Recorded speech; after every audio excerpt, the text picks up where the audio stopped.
Welcome to my YouTube channel. So P C ನೋಟಿಫಿಕೇಶನ್ನ ಬಗ್ಗೆ last ವಿಡಿಯೋದಲ್ಲಿ ಹೇಳಿದ್ದೆ. ಈಗ ಅದಕ್ಕೆ ತಯಾರಿ ಮಾಡಬೇಕಂದ್ರೆ ಏನೇನು ಮಾಡಬೇಕು ಅಂತ ನೋಡೋಣ. ನನ್ನ ಓನ್ ಎಕ್ಸ್ಪೀರಿಯನ್ಸ್ ಹೇಳ್ತೀನಿ ಫ್ರೆಂಡ್ಸ್. ಯಾರೋ ಹೇಳಿದರು ಆ ಬುಕ್ಸ್ ಓದು, ಈ ಬುಕ್ಸ್ ಓದು ಅಂತ ಹೇಳಿದರೆ ದಯಮಾಡಿ ಯಾರೂ ಕೂಡ ಈ ತಪ್ಪು ಮಾಡಬೇಡಿ. ಒಳ್ಳೆ ಮಾಹಿತಿ ಕೊಡೋ ಕರೆಕ್ಟಾದ 2ರಿಂದ 3 ಬುಕ್ಸ್ ಓದಿ ಸಾಕು. ಆದರೆ ಆ ಬುಕ್ಸ್ನ ಹೇಗೆ ಓದ್ತೀವಿ ಅನ್ನೋದು ಭಾಳ ಇಂಪಾರ್ಟೆಂಟ್ ಆಗುತ್ತೆ. ಸೊ ಇಲ್ಲಿ ನೀವು ಸಕ್ಸಸ್ ಆಗಬೇಕಂದ್ರೆ ಮೇನ್ ಸೂತ್ರ ರಿವಿಷನ್. ಇದಿಲ್ಲ ಅಂದರೆ 2 ಅಲ್ಲ 3 ವರ್ಷ ಕಂಟಿನ್ಯೂ ನೀವು ಓದಿದ್ರು ಕ್ಲಿಕ್ ಆಗಲ್ಲ.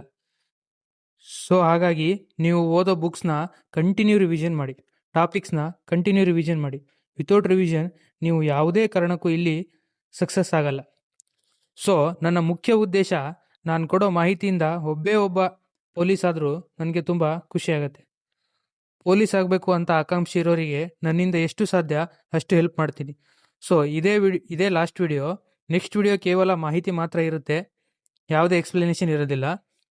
ಇನ್ನೂ ಟೈಮ್ ಇದೆ. ದಯಮಾಡಿ ಇವತ್ತಿಂದ ಸ್ಟಾರ್ಟ್ ಮಾಡಿದರೂ ನೀವು ಈಸಿಯಾಗಿ ಪೊಲೀಸ್ ಜಾಬ್ ಹೊಡಿಬೋದು.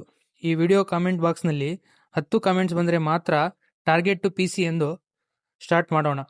ಎಕ್ಸಾಮ್ ಸ್ಟಾರ್ಟ್ ಆಗೋದ್ರಲ್ಲಿ ಎಷ್ಟು ಸಾಧ್ಯ ಅಷ್ಟು ಓಲ್ಡ್ PC ಮತ್ತು PSI question paper with answer upload ಮಾಡ್ತೀನಿ ಡೈಲಿ. ಮಾಹಿತಿ ಬೇಕು ಅಂದರೆ ಚಾನಲ್ನ ಸಬ್ಸ್ಕ್ರೈಬ್ ಮಾಡ್ಕೊಳ್ಳಿ. ಧನ್ಯವಾದಗಳು.